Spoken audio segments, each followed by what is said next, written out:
ایک مولوی بیچارہ جس کو بہت کچھ سننا پڑتا ہے، لیکن عرش بری سے رب کے فیصلے ہی نرالے ہیں۔ آسمان اور زمین کی ہر مخلوق اس کے لیے بخشش کی دعا کرتی ہے۔ فرمایا حتی الحیتان فی الماء، حتیٰ کہ پانیوں میں موجود مچھلیاں بھی اس کے لیے بخشش کی دعا کر رہی ہوتی ہیں۔ یہ ہے دینی طالب علم کا مقام و مرتبہ، جن کے بارے میں ایک حدیث آپ کے سامنے عرض کرتا ہوں۔ دمشق ہے، اس کی جامع مسجد ہے، سیدنا ابو الدرداء رضی اللہ تعالی عنہ وہاں پر تشریف فرما ہے۔ ایک آنے والا شخص آیا اور آ کے عرض کرنے لگا کہ جناب میں آپ کی خدمت میں حاضر ہوا ہوں، اتیتک من المدینہ، مدینۃ رسول اللہ صلی اللہ علیہ وسلم، میں اللہ کے رسول کے شہر میں مدینہ سے آ رہا ہوں آپ کے پاس۔ مجھے وہاں پتا چلا دمشق میں ابو درداء ہے رضی اللہ تعالی عنہ، ان کے پاس ایک حدیث ہے، جناب اس حدیث کو حاصل کرنے کے لیے میں آیا ہوں۔ فرمانے لگے اس کے علاوہ تو کوئی مقصد نہیں، کوئی کاروباری کام تو نہیں تھا یہاں پہ؟ نہیں جناب، کوئی کاروباری کام نہیں، اس کے علاوہ کوئی اور مقصد ہو؟ اس نے کہا نہیں جناب، بالکل کوئی مقصد نہیں، صرف یہی مقصد، مدینہ میں میں تھا، وہاں کسی نے مجھے بتایا ابو درداء رضی اللہ تعالی عنہ صحابی رسول، ان کے پاس اللہ کے نبی کی احادیث ہے، بس وہ حدیث لینے کے لیے میں آپ کی خدمت میں آیا ہوں۔ سبحان اللہ، بڑے خوش ہوئے اور خوش ہو کر اس کے متعلق بڑی خوبصورت حدیث بیان کی۔ فرمانے لگا ٹھیک ہے، فرمانے لگے ٹھیک ہے، میں تجھ سے ایک حدیث بیان کرتا ہوں، اور وہ حدیث وہ ہے کہ فَإِنِّي سَمِعْتُ رَسُولَ اللَّهِ صلی اللہ علیہ وسلم، میں نے وہ حدیث اللہ کے رسول سے خود سنی ہے۔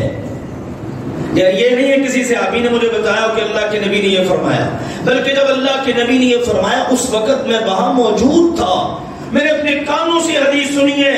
آپ نے فرمایا من سلک طریقا یلتمس فیہ علما سہل اللہ له طریقا الی الجنہ، جو بندہ کسی ایسی راہ پر چلے کہ جس میں چل کر وہ اللہ کے دین کا علم حاصل کرتا ہے، اللہ تعالیٰ اس کے لیے جنت کا راستہ آسان کر دیتا ہے۔ کیسے تھے صحابہ کرام، جس کا جو مقصد اسی کے تناظر میں اس کو بات بیان کر دی۔ لے پھر میرے پاس یہ حدیث ہے، اس حدیث کا پہلی بات اور پہلا حصہ یہ ہے کہ جو علم حاصل کرنے کے لیے راستے پر چلتا ہے، قدم اٹھاتا ہے، گاڑی پر جاتا ہے، اپنے گھر سے مدرسے میں پہنچتا ہے، یہ جو راستہ یہ طے کر رہا ہے، یہ دنیا میں علم کے راستے پر چل رہا ہے، اللہ اس کے لیے جنت کے راستے آسان کر دیتا ہے۔ اگلی بات وَإِنَّ الْمَلَائِكَةَ لَتَضَعُ أَجْنِحَتَهَا رِضًا لِطَالِبِ الْعِلْمِ، طالب علم جا رہا ہے اور اللہ کے نورانی فرشتے اس کے قدموں تلے اپنے نورانی پر بچھا دیتے ہیں۔ یہ اللہ کے دین کا طالب علم ہے۔ یہ مقام کسی ڈاکٹر، کسی انجینئر، کسی تاجر یا کسی حاکم، سیاستدان کسی کا نہیں، یہ انبیاء کے وارثوں کا مقام ہے، یہ اس علم والوں کا مقام ہے۔ جو علم میں نے بھی آپ کو بتایا کہ علم کیا ہے، دو باتیں۔ اگلی بات فرمائی وَإِنَّ طَالِبَ الْعِلْمِ يَسْتَغْفِرُ لَهُ مَنْ فِي السَّمَاءِ وَالْأَرْضِ، اور طالب علم وہ خوش نصیب ہے، دین کا طالب علم، آسمانوں اور زمین کی ہر مخلوق اس کے لیے بخشش کی دعا کرتی ہے۔ سارا جہان گالیاں دیتا ہے، رشتہ دار آ کے بولتے ہیں تم نے اپنے بچے کو کدھر لگا دیا، مولوی کو بیچارے کو جینے نہیں دیتے، کہتے ہیں جاہل مولوی، حالانکہ کسی اور کے ساتھ یہ جاہل کا لفظ نہیں لگتا، کسی نے نہیں کہا جاہل انجینئر، جاہل سائنسدان، جاہل سیاستدان، کوئی نہیں کہتا۔